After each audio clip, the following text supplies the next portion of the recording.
Good morning, everyone.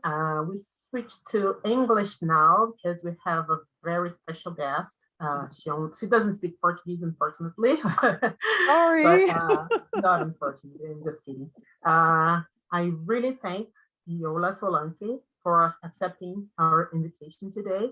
We have simultaneous translation for those of you who do not speak English, so don't worry.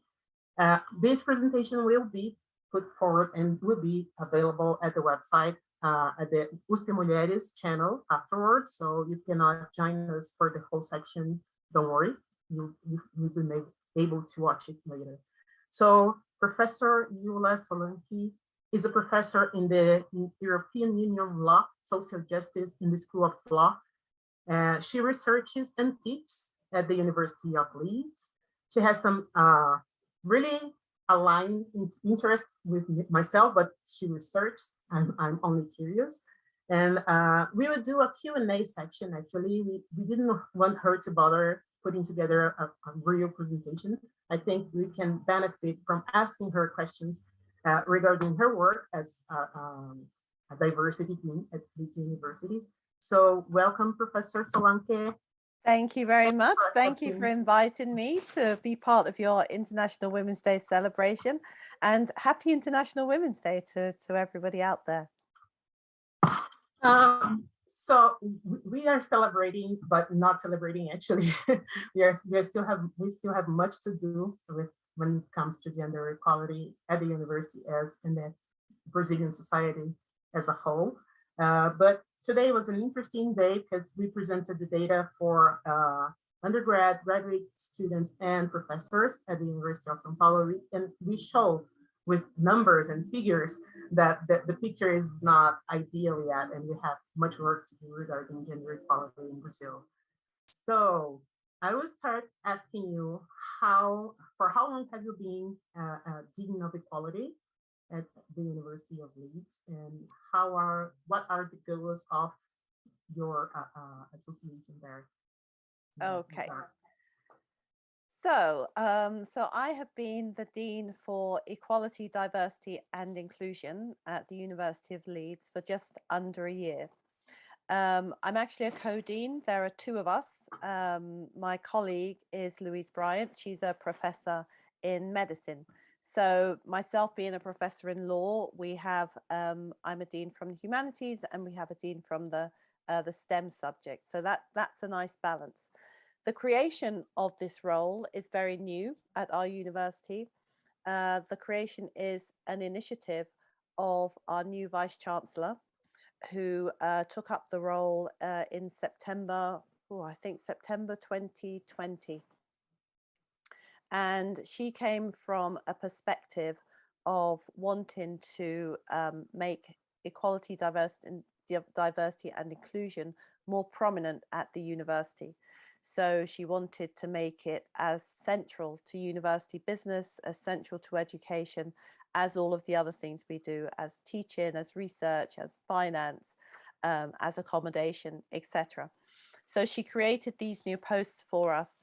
And our key task is to draft an EDI strategy, which will bring together all of the work related to equality, diversity and inclusion that is happening in all the different parts of the university. So whether it's to do with the awarding gap, or changing research culture, or ensuring equity in digital access, or ensuring a sense of belonging on campus and in accommodation, or all of this work has already been going on in the university for many, many years.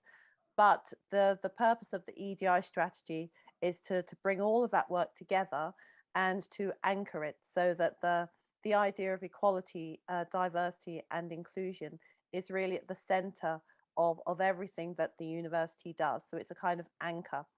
And the idea is that our strategy, our EDI strategy, will underpin all of the other strategies that the university has in relation to research and teaching, in relation to its international goals and ambitions, and in relation to digital transformation. So it's a kind of horizontal strategy that we hope feeds into and ensures that equality, the issues of equality, diversity, and inclusion are at the forefront of everything we do, and also that all of our colleagues feel that they can contribute to ensuring that these values are integrated into all aspects of university life and business. So whether it be recruiting and promotion, or whether it be redesigning modules and designing reading lists, everybody is familiar with and aware of the importance of ensuring that we try to ensure that there is equality, that there is that we are as inclusive as we can be, and that we seek to promote diversity in all of our business as education specialists. Very good. Could you cite a how do you say, a concrete measure or initiative that you guys have implemented to foster diversity in areas that are known to be refractory to the concept of the diversity? For instance, here we have a problem with the math and engineering and technology, the STEM areas, because they do not research the subject, and we do not have a common grade curricula that discusses these ideas here in Brazil. Can we bring us one or two examples of these initiatives that you have put forward to foster diversity there? So yeah, and I think that here we also have a big challenge in STEM subjects. And you know, it's not a problem that begins at the university, it's a problem that begins at school. So when school children are not encouraged to, especially women, women of color as well, are not encouraged to pursue science subjects, then that means they're not going to have the right qualifications to enable them to apply for a degree in science. So one of the general initiatives that we've introduced is something called decolonizing the curriculum. So there's a huge amount of work going on around campus to try to think about how we can incorporate not only the scholarship of authors from Africa, Asia, and the Caribbean into those topics, but also how we can work more with our partners in the Global South to conduct research projects in STEM areas. So it's not just about who we read, but it's also about the type of research that we do, who our research partners are, and of course the type of research questions that get asked. Now it's a bigger project than just the university, because we also, in order to do that successfully, then the research funding councils also have to appreciate that doing this is a priority. So I'm doing some work with the funding, one of the funding bodies, to again think about how we can ensure that our research communities are inclusive from the start. So that's one initiative. Another more specific initiative is something called Union Black, which is a general educational program for staff and students across the university, so not just in STEM. The genesis of this was the murder of George Floyd and the Black Lives Matter movements. And this persuaded one of our industrial partners, Santander Bank, which is a bank you might know of in Portugal. They worked with scholars, Black scholars in the Open University, to develop an educational program about Black people in Britain. So the purpose of this educational program is to ensure that everybody understands the history of Black people in Britain, how Black people came to Britain, and the lives of Black people in Britain, because that really isn't something that we learn about in school here. So this has been a program, as I said, that Santander developed with the Open University, and they've made it available free of charge to universities across the United Kingdom. and we've adopted it at Leeds. It's available for staff and students to undertake. It's not very long. It takes about 6 hours in total.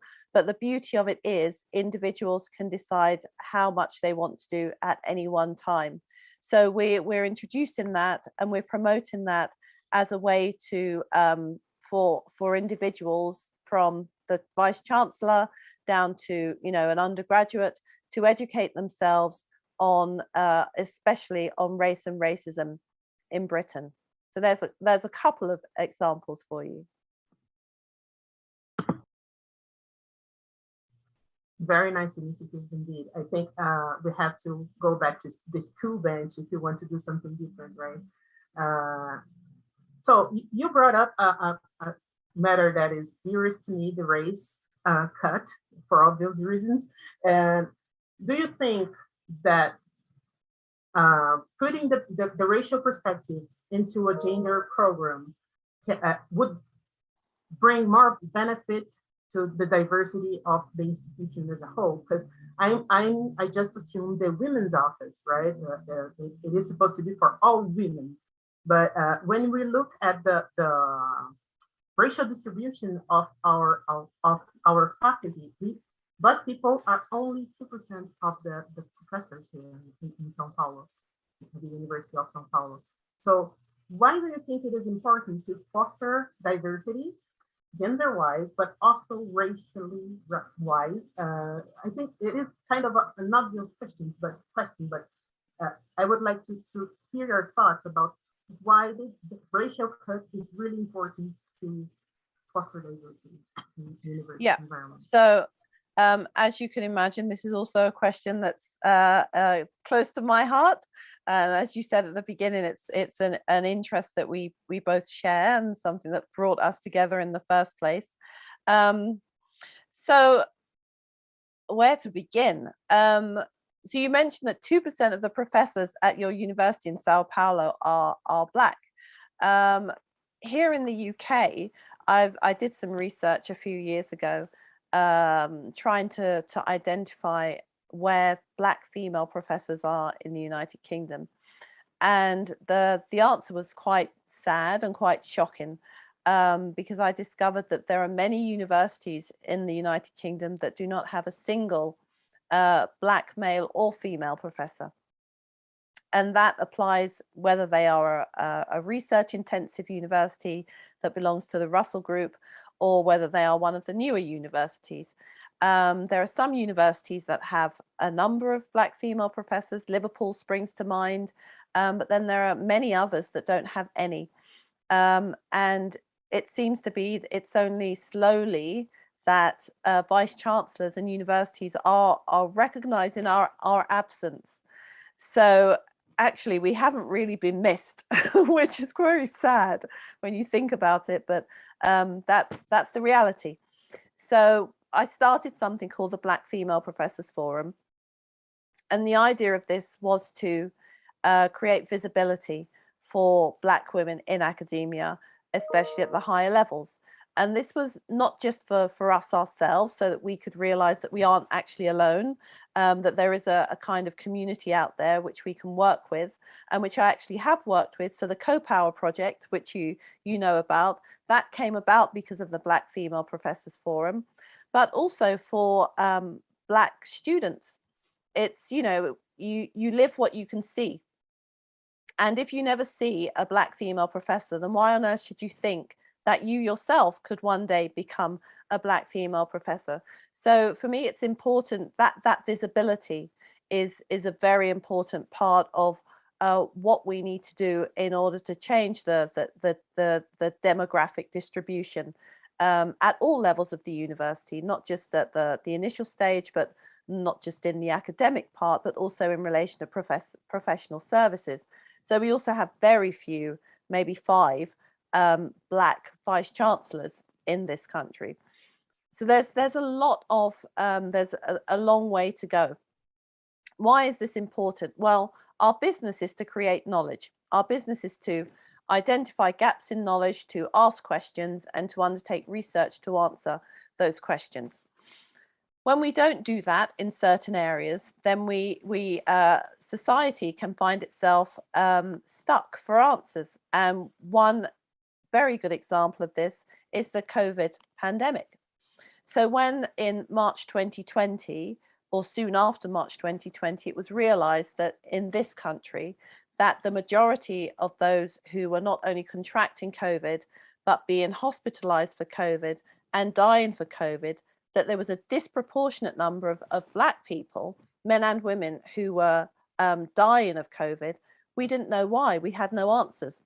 And that's because we hadn't invested in conducting research in the lives of those people. Why hadn't we conducted this research? Well, because there weren't enough people in the academy to bring those questions to the fore.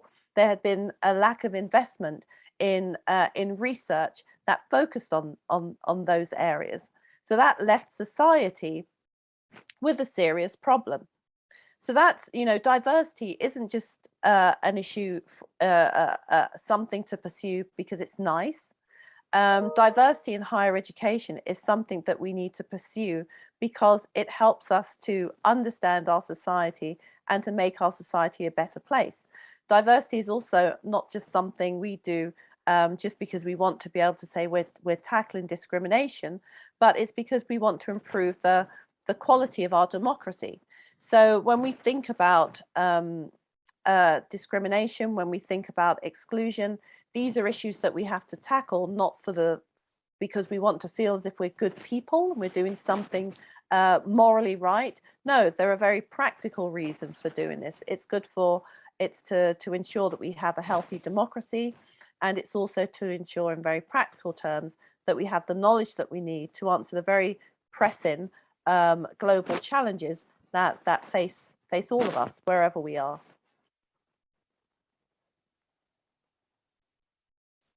That's a perfect answer. Good thing they're recording it, so I can go back to because I'll definitely adopt the narrative in my discussions.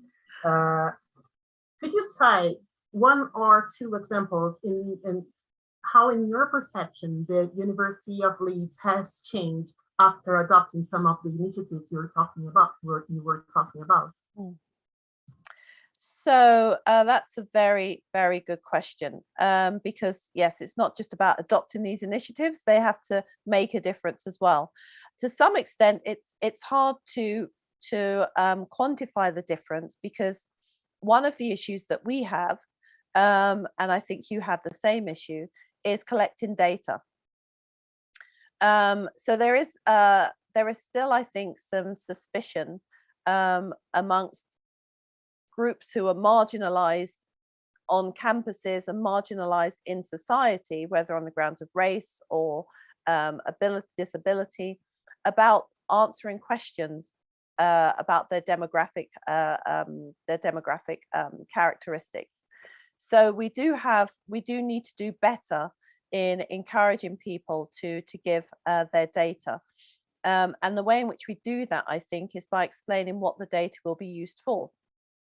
So the data will be used to design initiatives and interventions that will address the problems that are highlighted. And without knowing exactly what the problems are, without knowing where there is underrepresentation or lack of participation, then you can't design tools that are targeted to address the problem. So that's the purpose of collecting the data. So some of these initiatives that I've mentioned are quite new, so it's hard to give an empirical answer to your question, but I can answer through just through some experiences that I've had. So if we talk about the decolonizing initiative that I mentioned, so I can already see in my colleagues that they think more about the materials that they use for their teaching. So if we're thinking about tax law, for example, you might think, well, tax law, what's that got to do with race or Eurocentrism? Well, actually quite a lot. So if you read the work of the African-American scholar Dorothy Brown, then she writes a lot about the way in which tax laws work in practice operate differently in relation to African American families. So even something that you think is as neutral as tax law does have a racial aspect. And I see my colleagues putting those kinds of materials now on their reading lists. So that means that their students are being exposed to the ideas. Their students will take a more critical approach to the idea of tax law. And when they themselves become practitioners, these ideas will hopefully influence their practice. So that's one small impact that I hope will have long-term consequences for the way in which lawyers go about, and tax lawyers in particular, go about their work. And that applies to other areas as well. So your answer brings to me an important point of unconscious bias, right? We applied, well, in your case, people are applying the law without being conscious about its a racial bias. Could you say that making people aware of unconscious bias it's not, could you say, but how you make people aware of their unconscious bias when you were trying to improve the number of hired Black professors for one side, or female professors in STEAM areas for the other side? How do you do that in Leeds? Because even though the desire is there, there's always the unconscious bias working against diversity at some point. Yeah, and you know, alongside unconscious bias, we must be honest, there is still some very conscious bias. So often people don't explicitly show their bias, but it is still there. So unconscious bias is a very interesting topic. One of the challenges that I think besets all of us who are trying to do work in this area is the fear of talking about bias and discrimination. Firstly, because sometimes we lack the language, so we lack literacy in talking about different forms of difference, and also we lack the experience in talking about different forms of difference, and those things are of course linked. So as I said, when I was at school, we never discussed race or racism, even though that was a lived experience of many. Disability was also never discussed. So we haven't grown up in a culture where we're comfortable and confident to talk about these things with each other. So there's a lot of hesitation. There's a lot of fear of saying the wrong thing. And there's just some fear of being attacked for saying the wrong thing, or being shown to not be progressive enough or intelligent enough. So one thing I think that we need to do to actually be able to talk about biases is really to step back and realize, well, the problem isn't whatever attribute we're talking about. So the problem isn't skin color, the problem isn't disability, the problem isn't gender or sexual orientation. It's the social meaning that is given to these attributes. And then I think we can all feel a bit more relaxed about saying, well, you know, some people still have difficulty talking about race, for example, just saying that word, or using the word Black and talking about Black people. Some people really struggle with that. So we need to try to remove the fear of using that kind of language. And I think one way to do that is to remember that our focus is on the social meaning given to these attributes rather than the attribute itself. So that's one way that I hope we can start to talk more about these things. In relation to unconscious bias, I was talking with a colleague today about this, and what some parts of the university, Leeds University, have started to do is to use unconscious bias observers in recruitment practices. So in an interview panel, for example, there will be an unconscious bias observer who will just sit there quietly and not say anything, but will be ensuring that in relation to every single candidate, the conversation is the same. And even in the pre-interview discussions and the post-interview discussions, the unconscious bias observer will be there to ensure that the candidates are all discussed in the same way. And that has, knowing that observer is there, in fact makes everybody almost become their own unconscious bias observer, because actually we all have some kinds of bias, whether it's because we have more information, whether it's because we have more experience or less experience, and just becoming more aware that those biases exist helps us all to tackle those biases and to be able to articulate those biases is the first step to removing their influence. And sometimes it helps to have a third party who is there focusing on those biases to get us started on that process and that exercise. But it's a challenging thing, and of course people need to be trained to be unconscious bias observers, so there's quite a time investment, but it's worth it, because ultimately the more people that do it, the more of us that do it, the better we will all become at removing bias, and so changing the culture in our institutions, changing not just our recruitment cultures, which will then change our faculty and our professional services staff, but it will also change the culture of our campuses quite considerably. Yeah, very good, Andrew. But I have another question regarding what you said. Are people conscious that the unconscious bias look the person that is ensuring that the process goes through smoothly without unconscious bias, but are the interviewers aware of this presence? Yes, yes, absolutely. Oh, yeah? Yes, okay. Yes. So it's all, you know, very transparent. Everybody's aware that there is an unconscious bias observer in the room, including the candidate, and the feedback so far, it's anecdotal, but it's not scientific, but the feedback is that it actually makes the candidates themselves feel a bit more comfortable that the process is fair. So the unconscious bias observer helps not just the candidate feel more comfortable, but also the panel. That's a very good initiative, actually, because I was thinking about putting together some explanatory material, like a short movie or a folder, but I think this is more effective. Well, I can try to get some materials to send to you if that will help. For sure, I want to. Okay, I'll do that. You were saying that there are problems that start in school regarding the diversity that gets into the university. But then when you look at the numbers, even though you have a more or less diverse environment at the first years of undergrad studies, you cannot keep this diversity throughout the I don't know, the PhD level.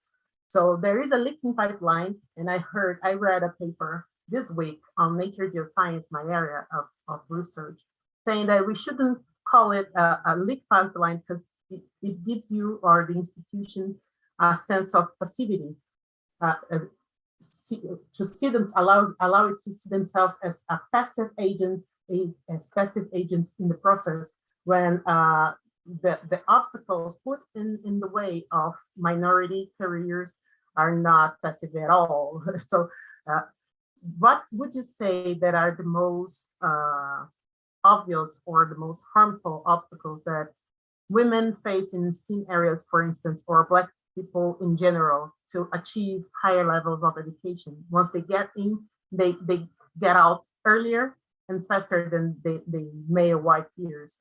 What do you think about that? Yeah, that's a really very, very good question. It's something that I've thought about a lot. I mean, personally, I almost didn't enter academia at all, because the first person who suggested it to me, to his credit, was a white man. It was my personal tutor at my undergraduate, in my undergraduate degree. And I looked at academia and I said, why would I want to, yeah, exactly. Why would I want to join you? You're all older white men. Where am I in all of this? So I didn't. But then when I went back to do my my master's degree, it was again suggested to me. And at that time, this was just a couple of years later, but it was a different institution. And I could see more women around. I had seen at least one Black professor. So I thought, well, okay, I will try this. But throughout my PhD, I saw very few Black students, Black female or male students. And although this is International Women's Day, we have to note that there is also a dearth of Black male professors in the United Kingdom. There might be even less Black male professors than Black female professors, to be honest. But the question is, why does that happen? So I think there are many things that happen at the undergraduate level to make Black students feel unwelcome. And this is why there is now at the University of Leeds such an emphasis on belonging and inclusion. Some of those things we've already talked about. It's to do with the literature that you're asked to read. So, for example, during my undergraduate degree, the only time I studied a Black author was when I did it as a personal project. There were no Black authors on my curriculum, and that, you know, that has a kind of a very unconscious impact on you when you're learning. You think, gosh, well, you know, nobody who looks like me has anything that's worth saying. That's one way in which we start to create the leaky pipeline. And I like the point you made. The leaky pipeline isn't passive. There are very clear things that are done to make it leak, to create those holes in it. So that's one thing. The Eurocentrism, if you like, of the learning materials. We've also discussed faculty diversity, the fact that there are so few Black professors is also something that can dissuade Black women from remaining in higher education. And then there are other things such as accommodation. So recently, one of the trade unions here, Unite, conducted the first ever study into racism in halls of residence and student accommodation. And that as well can be seen as something that dissuades students from remaining at university. If you're subjected to racism where you live, then that is going to also undermine your confidence and sense of belonging in the classroom. And if you have that sense that you don't belong in the classroom as a student, then you're hardly going to develop a sense that you belong in the university as a researcher or as faculty. So there are many different places where these holes are created in the pipeline that create it to leak. And it's only really by addressing these many different things that we are going to address that, and that we are going to ensure that there are more Black women who do feel welcome enough in higher education to consider it a place where they can commit themselves for the rest of their lives. Because, of course, Black women are only going to commit themselves to a future where they're likely to succeed. So we have to create the context within which Black women feel that they can succeed. Another huge problem, of course, is funding. So there has been some research conducted in the United Kingdom about who gets the very prestigious grants from the national funding bodies to conduct PhD work. And a minuscule number are Black or Asian. So that's an issue that has to be addressed as well, because conducting doctoral research is very, very expensive. I was very lucky. I managed to get a teaching fellowship, which not only paid for my fees, but also gave me a salary to live on and gave me the very important experience of teaching that helped me to get my first job. So there are lots of issues. And one more that I'll mention, of course, is the caring responsibilities. So Black women tend to have a different pattern of caring responsibilities. And that can also be a reason why, even if a Black woman does start a PhD program, they might be unable to finish it, either because of caring for children or indeed caring for elderly parents.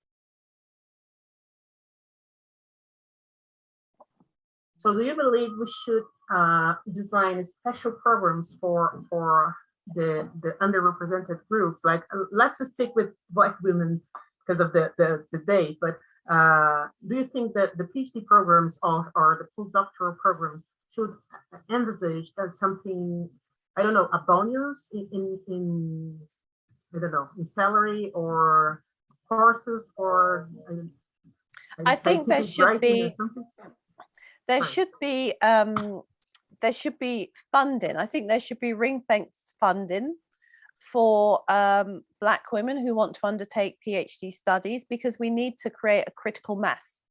There's no point in waiting for it to just happen. It's not going to just happen. It needs to be an initiative that is appropriately and adequately funded for at least 10 years. I mean, it will take a generation to make a change, and it will require that type of positive action in order to make that happen. In addition to the money, however, as I said, the context needs to be one, the environment needs to be one in which Black women can succeed. So there are all manner of additional support mechanisms that need to be put in place. And as it happens, I'm working with some of my colleagues from the Black Female Professors Forum. We've received funding to run a 4-year program called Generation Delta, which is going to look at a way to create access and success to postgraduate research studies for Black women. So we're going to look at the application process, because actually there isn't enough clarity and transparency in that. We're going to look at the Viva process, so having your final oral exams for the PhD. There also needs to be more support around that. And then we're going to look at getting your first academic job and what is required for that. So that there does need to be targeted programs. They do need to be designed to the specificity of the challenges faced by Black women, because that is, I think, what is needed to ensure that programs do reflect the interests and do accommodate the needs of Black women, because at present they don't. And that has to change if we're really serious about changing the demographics of our universities. Yes, if I were to pick two target population, I would say that Black women as a whole in all areas of the knowledge, but I would say that women in STEM, whichever color of women in STEM areas, I would say that I would go for these two groups. Yeah, no, I would agree with that. I have a sister who's a geologist, and she worked for British Petroleum for a long time and headed up their Women in BP network. And this was 20 or so years ago. I think things have changed, but there's a lot more that can be done. I mean, she was one of so few women geologists and Black women, Black female geologists at the time. It's very challenging, especially in the STEM subjects. And it goes back to what happens at school. It goes back to, I mean, who knew that, you know, the group of women who worked out how to get a rocket to the moon and back were Black? I mean, who knew? Why didn't I know that when I went to school? That simple information would have said to me, oh my gosh, you know, there are Black women who have mastered, absolutely mastered, and not just mastered it, but are thinking ahead, can use what they know to create something new. Why didn't I know that when I was a child? My first question when I watched this movie was, why were they hidden in the first place? Exactly. So I think we just need to we need to tell the truth about history. I think that's one thing that we definitely need to do. We need to spend more time telling the truth about history and about key historical figures. And once we excavate those key historical figures, then I think that will motivate young Black children, that will motivate their teachers, and that will help us to address these deficiencies, these gaps that we're now trying to deal with. Iyiola, we have only one manifestation from the crowd. Professor Marcia Lima, who is a very good friend, one of the leaderships here in racial studies. She's saying that without institutional change, there's no effective inclusion. Do you agree with that? There has to be institutional change, and beyond that, that institutional change has to be led from the top of the institution. And that's the remarkable thing about our new Vice Chancellor, Simone Buitendijk. She has very much said that she is taking charge of this agenda, and she is leading from the top. That means everybody has to take notice. Even your most reticent person has to take notice, because she decides. She's the Vice Chancellor. Obviously, she has to work with the team of deans, etc. But her job, she's been given a job to lead the university, and this is her vision that we are all here to express. And without that leadership from the top, it becomes very, very difficult. So what we have to do, and what those who make these decisions have to do, if they are serious about equality and diversity and anti-discrimination, is that they have to make that a key feature in their recruitment policies. So anybody who wants to take on these top jobs has to recognize and respect and acknowledge this agenda, because without that leadership at the top, then ultimately the institutional change that we want is not going to happen. I think with this precise thought, we can end our conversation. It was really a pleasure to have you here. Thank you. We've been working together, not for long, but we already have a nice and good and fruitful relationship, and I Absolutely. really wish it will last for many, many years. Likewise, and I look forward to talking with you again about our various ideas for projects. I'm really excited about working with you, and thank you again for reaching out to invite me to share this International Women's Day with you and your colleagues. So for those of you who are still with us, happy Women's Day. And for the boys and men that are hearing us, you have your share to do for us to accomplish an equal word. So bye-bye. Bye-bye.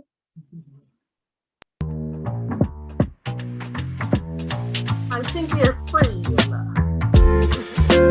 Wow.